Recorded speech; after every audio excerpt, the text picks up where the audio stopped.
Youth have a message to the community and also to our leaders, but there's a way that obviously our leaders have awareness system to approach the community, and I think the government needs to do a lot with the youth, to work a lot with the youth. I mean, I think they need to generate more money for the youth and put a lot of money for the community. And as you can see, they're doing road work, building new facilities, shopping centre, building the new stadium, which is going to generate work and economy. It's brilliant. So I'm actually quite excited. I think there's been very positive work being carried out here recently, and I can see all the buildings that was damaged, and that was completely gutted out, are all being rebuilt steadily, and it's all looking very positive at the moment. I live around this area with the past 20 years, and definitely there's a lot of positive things happening there. I was absolutely horrified to see Aldi's had just gone off the map. And the gentleman with all his tools in that shop, he'd built it up for so many years. But now it's rebuilt, so it's good to see it. And it's good that they are going to rebuild the historical building there at the corner of Lansdowne Road. So that's good news. The 81-year-old local landmark at Lansdowne Road was famously wreathed in fire on the first night of violence. What was left of it was torn down the next day. Although no work has taken place yet, it is soon to be rebuilt in the same style as the old building. Many businesses in Tottenham have patched themselves up in the past year, with most opting to stay in the area.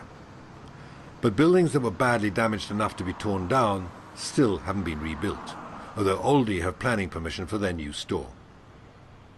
And the post office have abandoned their old location in favour of a rapid reopening just up the road.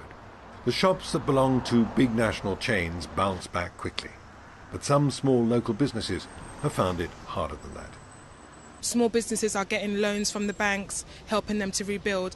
There is still issues in regards to payouts from the insurance companies. However, I believe that people like David Lamley are, speaking on our behalf and doing their best to help deal with the situation.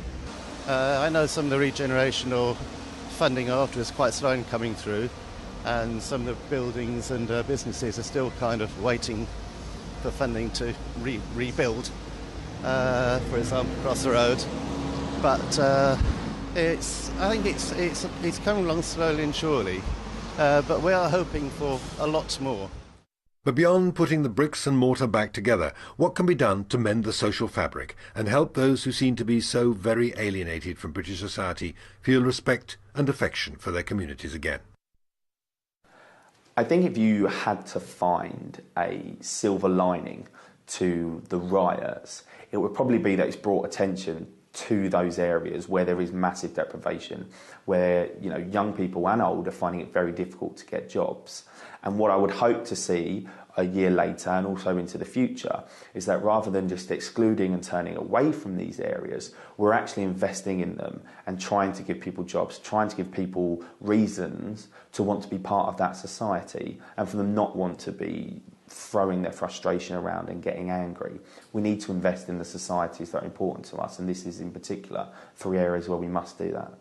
There's plenty of opportunities in London Citizens. We could begin to apprentice some of these young people in terms of making furniture for some of the housing situations that are dire in this borough. So how do they begin to contribute to society and feel good about it?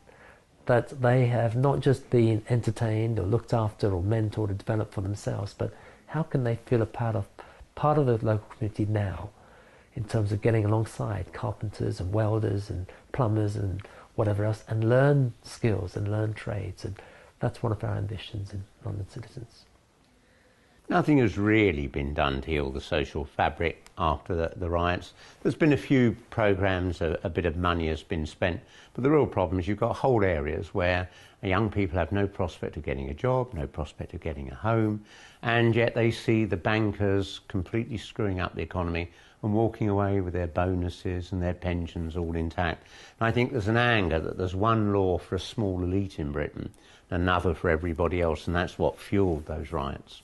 In the wake of the riots, David Cameron promised to turn around the lives of 120,000 so-called troubled families by 2015. An admirable, if vague, aim. But is it a relevant one? I think there's a real lack of evidence really to support the focus on troubled families as a response to the riots. I mean, I think most local authorities who are responsible for identifying families at a local level find that there are some overlaps. There are some families who would have been supported, you know, with intensive interventions that were already underway before the riots happened, who had children who may have been involved in the riots, or even, you know, adults that may have been in the riots. But I think the danger in that policy response was that it seemed like a neat solution to something which is a very difficult, complex, messy problem, and that's why it's very appealing to politicians, because they can take this group of individuals, group of families in this case, point to them as being, in some way a part of the problem, and can then offer up a solution. It is difficult for central government to create effective policies to deal with such a tiny minority of its citizens. So is it better to leave post-riots policy up to local bodies? They do, after all, know the areas where the trouble sprang up best. In some cases there's been more of a lead at a local level in terms of designing responses to problems and involving communities in coming up with the types of services or responses they think are important. And we really need to see much more of that, because all the evidence suggests that those sorts of responses are much, much more effective in the long run. You've got a government in which virtually everybody in the cabinet is a millionaire or a multi-millionaire. They have no understanding of what it's like not to have a job, not to have a home, to face real pressures just making ends meet or putting food on the table.